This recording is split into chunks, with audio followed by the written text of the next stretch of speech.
So I want to add a quick kind of correction to the video. I'll just put this in at the start because it makes the most sense. So I did kind of question one of the videos of the footage of the equipment that they found, and this is from Euromedia HR. You always got to be a bit careful with sourcing this. You know, he's worked for Al Jazeera, Vice, so it's a good couple of ones in his bio there. So if we have a look at this video regarding the equipment that was found allegedly at the hospital, right? And this would be indicative of a military base. That amount of AKs there, this would be indicative of an armory, but we didn't see any weapons racks, and you'll see that as we kind of further into the video. There were no kind of weapon racks or weapon storage facilities in the tunnel system, which I found really odd. Like, where would you store all this in the hospital? And you'll see that later on in the video, in the main video. And this is where it gets really odd, right?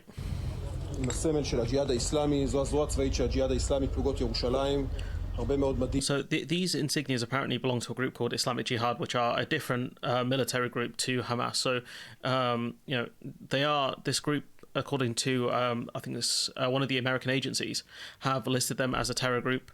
They operate in areas are Israel, the Gaza Strip, and the West Bank, and maintain a presence in Lebanon. So they're a relatively big group. So it's possible that Hamas are working with this group, but given the fact that there are no Hamas kind of uniforms here, they only found one at the hospital.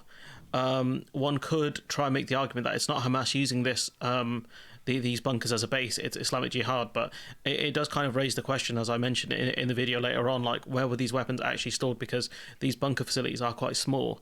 And if we look at kind of Hamas's insignia here, their kind of thing is green.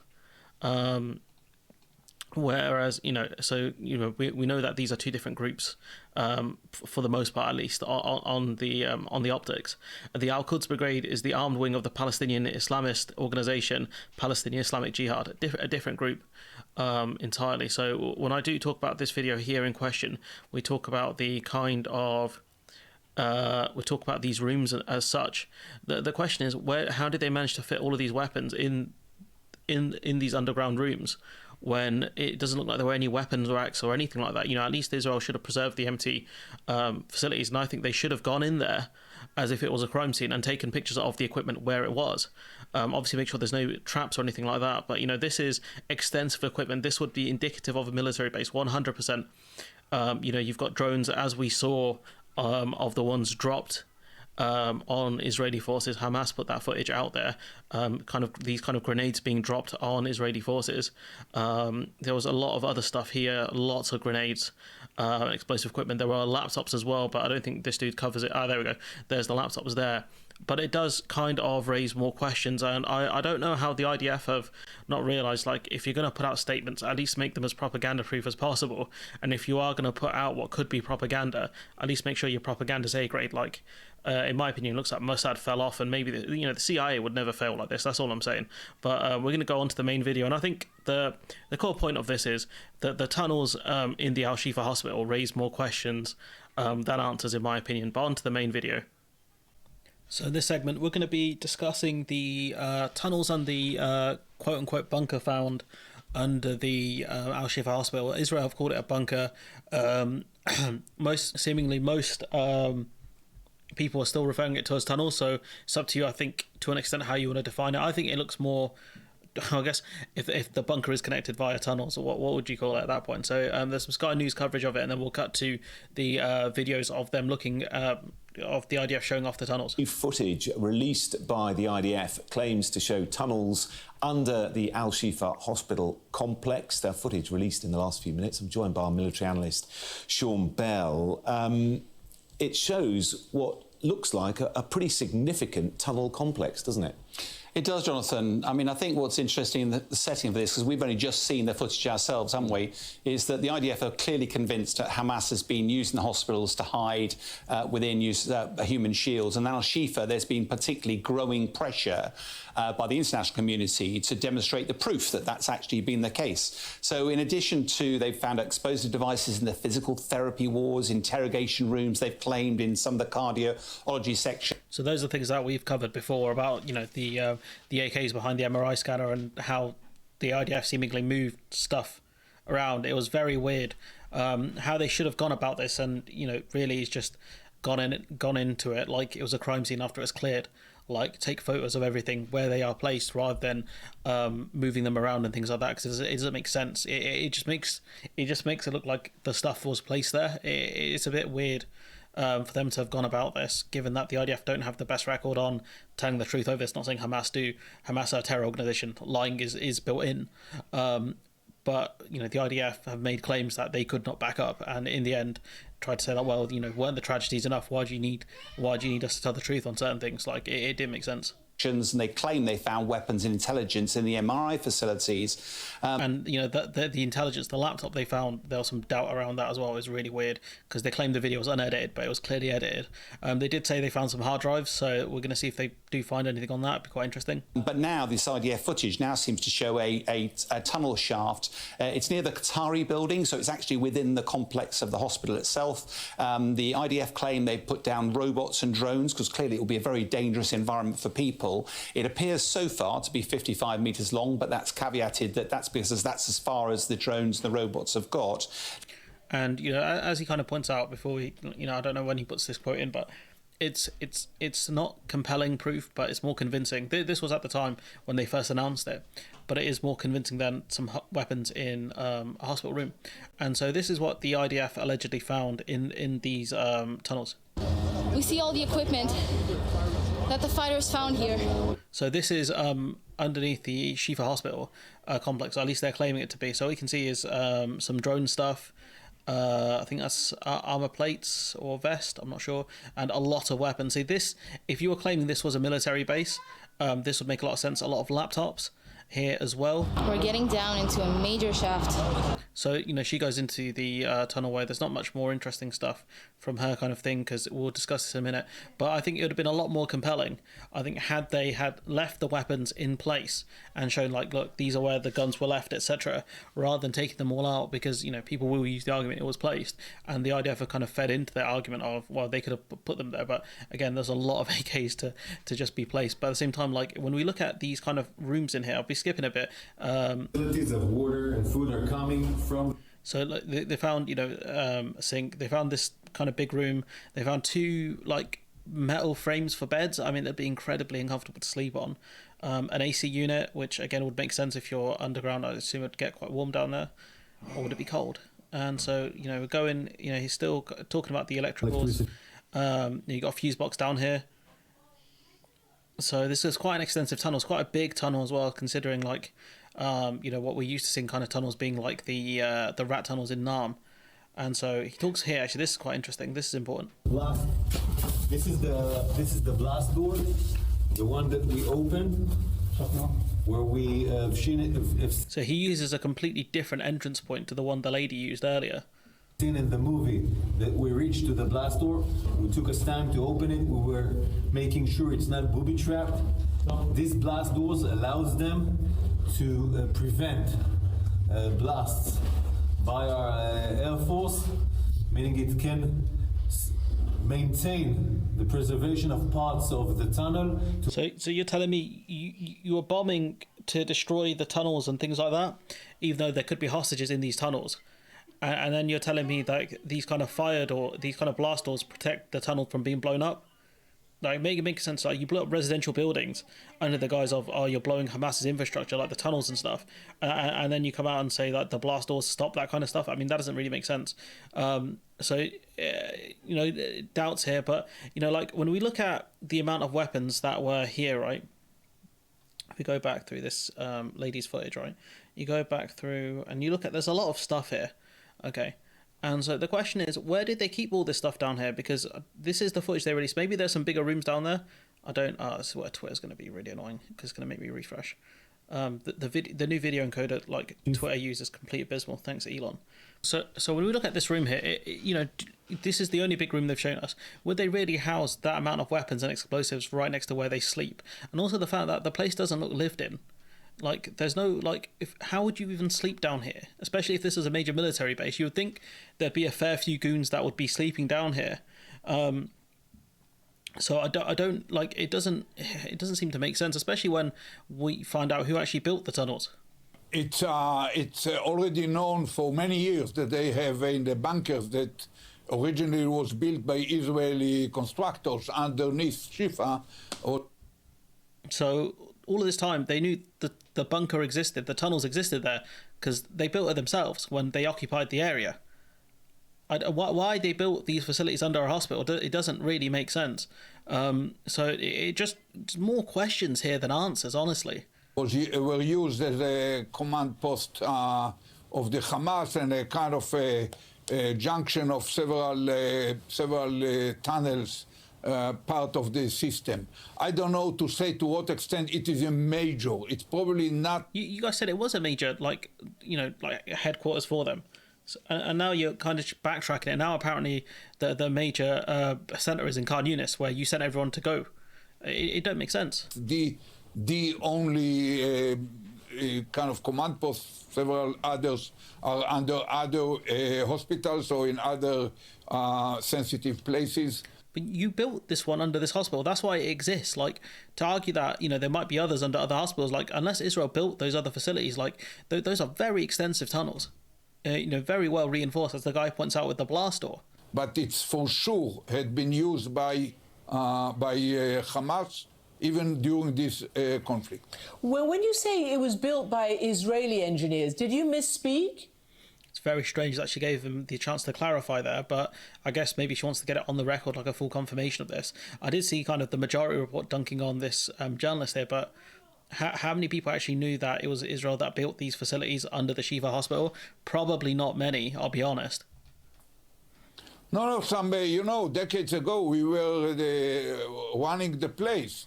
So we held them. It was many decades ago, probably 4 decades ago, that we helped them to build these bunkers in order to enable more space for the operation of the hospital. And that doesn't make sense either, because it's built significantly far underground. And the fact that there's loads of space in the hospital, like there's loads of empty areas, like they expanded out the hospital more later on, like after Israel left the unoccupied the area. So this argument makes even less sense within the very limited size of this compound. Okay, all right. Well, that's sort of thrown me a little bit. So these were there for a long, long time, but you're claiming, or they're claiming, that they're used as a major command center. Anyway, the fact of the matter is that as yet, they have not shown conclusive proof of that. So may I... So, they may have shown it with the weapons and stuff that they pulled out of those tunnels, allegedly. Again, why they didn't go in there and take pictures of where the stuff is being left, I don't know. It's very strange. You got the Israeli spokesman saying that he didn't say, when he says, "Dear world, is this enough proof for you?" You've got someone replying, Centre of UN Studies, saying that former Israeli Prime Minister Ehud Barak has told CNN that Israel built these facilities under Shifa some years ago. Is he wrong? And then you get the spokesman saying, fact check, he did not. But we have video of him saying he did. And that's what... It's very weird. The IDF have somehow lost the information battle around this whole situation by just lying. Easily... just easy lies to debunk. It doesn't make any sense. And, Israel did have the hospital during the 1980s, and they did expand it during the Egyptian and later Israeli occupations during the 1980s. Why they built these facilities underground, I don't know. There were meant to be hostage exchanges, so it's classed as Palestinian prisoners, but some of these prisoners are just people kept kind of administratively, if that makes sense. So like some of them were just accused of crimes and were held without any evidence. At least some of them, the ones that have been released, are. But now there's kind of further issues around what's going on with Hamas claiming that the amount of aid promised to go into northern Gaza has not reached northern Gaza, and therefore they're not releasing the hostages as agreed to. So again, even this truce situation is very, very fragile.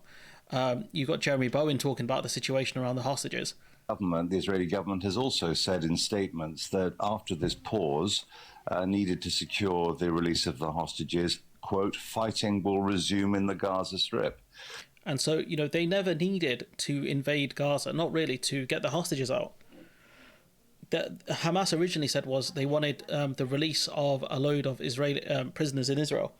And then they changed it to we want access to fuel. But it looks like what they really wanted was the detainees to be released, the quote detainees. And they got it, and they've started releasing hostages. One of the other caveats now is obviously that they want aid to go into northern Gaza, and that's the thing that's kind of been the new stopping point. Again, without kind of international arbiters telling us has the aid gone into northern Gaza, we don't know yet what the truth is here. Yeah, the point you made, Nick, is a good one, that Netanyahu could have had this deal weeks ago. I had it from 3 strong diplomatic sources that the deal was on the table, and the Qataris thought they were almost there on the eve of the ground. And the Qataris have been saying for a couple of weeks now that the hostages would come out, or would be released. So they have been trying, the Qataris, to be fair on this one, to mediate some sort of resolution. Invasion.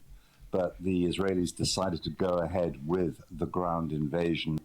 So, the Israel later on admitted it, but this ground invasion was never about getting rid of or getting the hostages out. It was a pretense for war. They kept saying we have to go in there to get the hostages out, and then they started bombing indiscriminately to destroy the tunnels where, most likely where the hostages were, because we know from one of the hostages that were released a couple of weeks ago now, I think an older lady, where she had said she was taken through a spider web of tunnels. So most likely the hostages were in the tunnels. And so Israel bombed the tunnels indiscriminately. Even at the Al-Shifa hospital, they were bombing in and around the area. And I think they made it harder for themselves to find that bunker, even though they're the ones who built it. So you'd think they'd know where it is, but I guess they did build it in the 80s. We've got this from Belgian Prime Minister Alexander De Croo, sorry if I mispronounced your name, talking about the situation. A military operation needs to respect international humanitarian law. The killing of civilians needs to stop now.